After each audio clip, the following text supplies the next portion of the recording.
السلام علیکم ناظرین، امید ہے آپ خیریت سے ہوں گے۔ ڈاکومنٹری حضرت لقمان علیہ السلام پر آپ کو خوش آمدید کہتے ہیں۔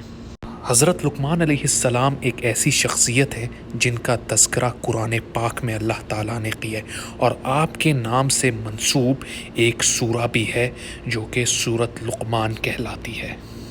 آج تک مفسرین کے درمیان یہ بات واضح نہیں کہ گویا آپ نبی تھے یا نہیں۔ اللہ تعالیٰ نے آپ کو بہت زیادہ علم سے نوازا تھا۔ آپ کا علم انتہائی فصیح و بلیغ تھا۔ آپ کی حکمت کے قصے آج بھی پوری دنیا میں مشہور ہیں۔ آپ کی باتیں اس قدر حکمت سے بھری ہوتی کہ آپ کی باتوں کا اور نصیحتوں کا تذکرہ قرآن پاک میں آیا ہے۔ یہاں تک کہ اردو زبان میں ایک محاورہ ہے جو کہ بہت ہی مشہور محاورہ ہے، وہم کی دوا تو حکیم لقمان کے پاس بھی نہیں۔ یہ محاورہ ہمیں اکثر بیشتر لوگوں سے سننے کو ملتا ہے۔ آپ کی نصیحتیں اس قدر دلچسپ ہوتی کہ آپ کی نصیحتوں کا تذکرہ قرآن پاک میں بھی آتا ہے، جو کہ ہم اس ویڈیو میں کچھ دیر بعد آپ کو بتائیں گے۔ آپ کے سلسلہ نسب کے حوالے سے علماء میں بہت زیادہ اختلافات ہیں۔ بعض مورخین کے مطابق آپ حضرت ایوب علیہ السلام کے بھانجے تھے۔ بعض کا کہنا ہے کہ آپ ان کے خالہ زاد بھائی تھے۔ مورخین لکھتے ہیں کہ آپ نے 1000 سال عمر پائی۔ کچھ مفسرین اور مورخین کا یہ بھی ماننا ہے کہ آپ داؤد علیہ السلام کے زمانے میں تھے اور آپ نے داؤد علیہ السلام کے علم سے بھی فیض یاب ہوئے۔ کچھ روایات میں آتا ہے کہ حضرت داؤد علیہ السلام کے نبی مبعوث ہونے سے پہلے آپ بنی اسرائیل کے ایک بہت ہی بڑے عالم اور مفتی تھے، لیکن جب اللہ تعالیٰ نے حضرت داؤد علیہ السلام کو نبوت کے منصب پر فائز کیا تو آپ نے یہ سب ترک کر دیا۔ اسی بنا پر کچھ علماء اور مفسرین یہی کہتے ہیں کہ آپ نبی نہیں تھے، بلکہ آپ اللہ کے برگزیدہ بندوں میں سے ایک بندے تھے جن کو اللہ نے علم و حکمت عطا فرمائی تھی۔ آپ کا مقبرہ آج بھی فلسطین میں رام اللہ میں موجود ہے۔ کچھ حکایات اور روایات میں یہ بھی آتا ہے کہ آپ حبشی تھے اور آپ غلام تھے۔ آپ کو حبشہ سے لایا گیا تھا اور آپ پیدائشی غلام تھے، لیکن وقت کے ساتھ اللہ نے آپ کو وہ حکمت، فہم و فراست عطا فرمائی کہ آپ نے بنی اسرائیل کے لوگوں کے دلوں پر راج کرنا شروع کر دیا۔ ہم یہاں پہ ان کی کچھ نصیحتوں کا ذکر کریں گے جو کہ اللہ تعالیٰ نے ان نصیحتوں کا قرآن پاک میں بھی ذکر فرمایا ہے، اور وہ نصیحتیں اس طرح دل فریب ہیں کہ قیامت تک آنے والے مسلمانوں کو ان نصیحتوں سے استفادہ ہوتا رہے گا۔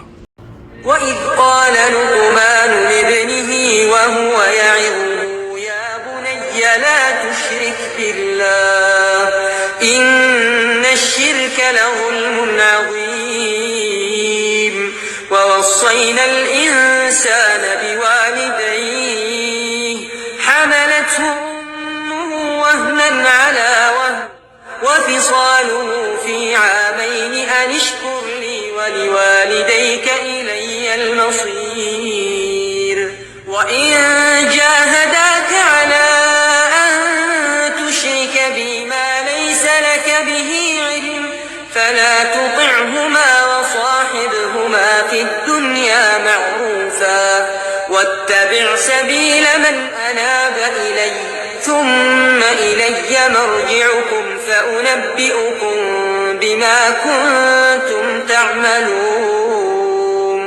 يَا بُنَيَّ إِنَّهَا إِن تَكُ مِثْقَالَ حَبَّةٍ مِّنْ خَرْدَلٍ فَتَكُن فِي صَخْرَةٍ أَوْ فِي السَّمَاوَاتِ أَوْ فِي الْأَرْضِ يَأْتِ بِهَا اللَّهُ إِنَّ اللَّهَ لَطِيفٌ خَبِيرٌ يَا بُنَيَّ أَقِمِ الصَّلَاةَ وَأْمُرْ بِالْمَعْرُوفِ وَانْهَ عَنِ الْمُنكَرِ وَاصْبِرْ عَلَى مَا أَصَابَكَ إِنَّ ذَلِكَ مِنْ عَزْمِ الْأُمُورِ وَلَا تُصَعِّرْ خَدَّكَ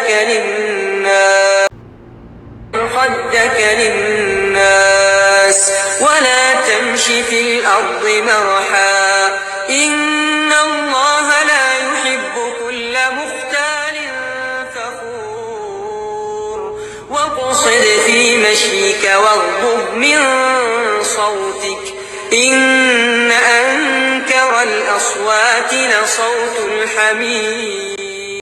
آپ کی اپنے بیٹے کو سب سے پہلی نصیحت اس کے عقائد کی درستگی کے متعلق تھی۔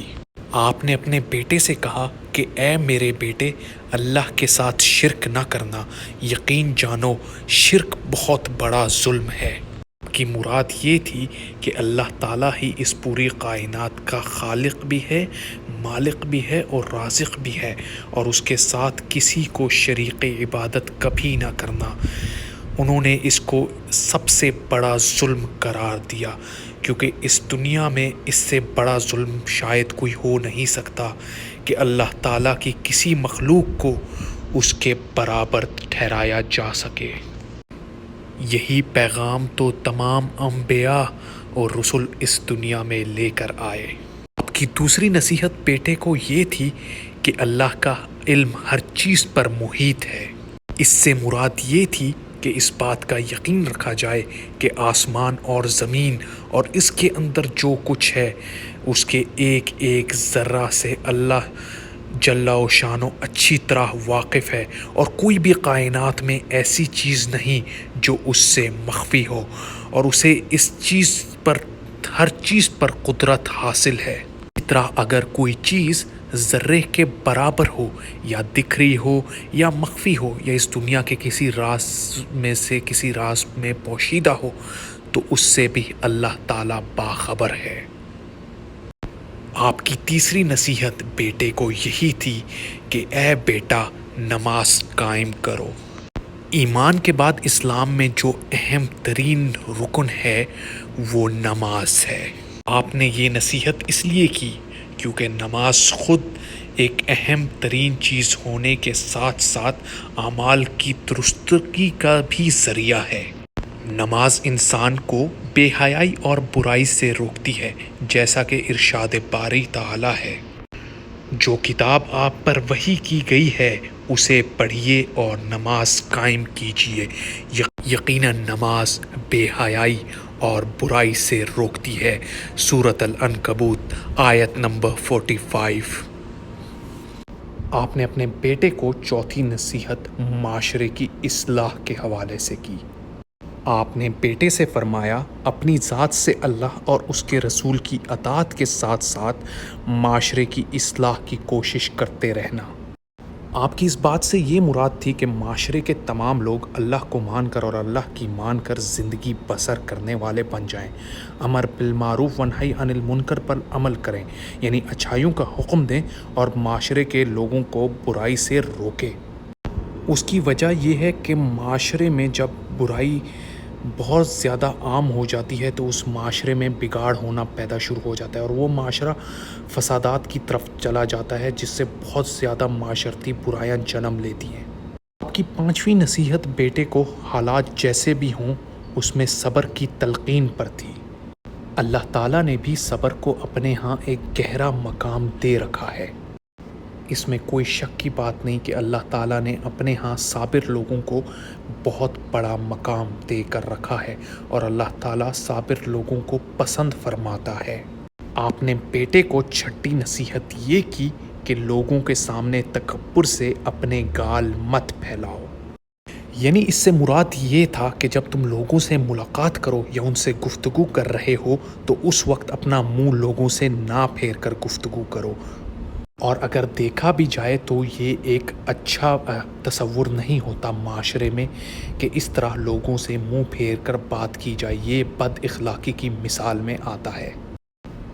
ٹھیک ہے محترم ناظرین، یہ ہیں وہ کچھ قصے اور کچھ نصیحتیں جن کا تذکرہ اللہ تعالیٰ نے قرآن پاک میں بھی کیا ہے، جو ہم نے آپ کے ساتھ شیئر کی ہیں۔ اور اگر دیکھا جائے معاشرے کے تمام لوگ ان نصیحتوں پر عمل کرنا شروع کر دیں تو ہمارا معاشرہ انتہائی جمیل بن سکتا ہے۔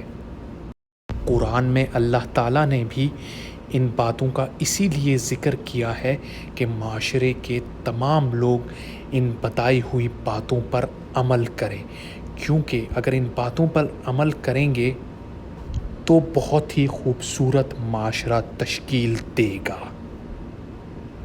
اور معاشرے میں پائی گئی معاشرتی برائیوں کے ختم ہونے کا بھی قوی امکان ہے۔ ہمارے ساتھ جڑے رہنے پر آپ کا بہت شکریہ۔ امید ہے یہ ویڈیو آپ کو بہت پسند آئی ہوگی اور آپ نے اس سے استفادہ حاصل کیا ہوگا۔ اگر آپ نے ابھی تک ہمارا چینل سبسکرائب نہیں کیا تو مزید اچھی ویڈیوز کے لیے ہمارا چینل جلد از جلد سبسکرائب کریں۔ بہت شکریہ۔ اللہ حافظ۔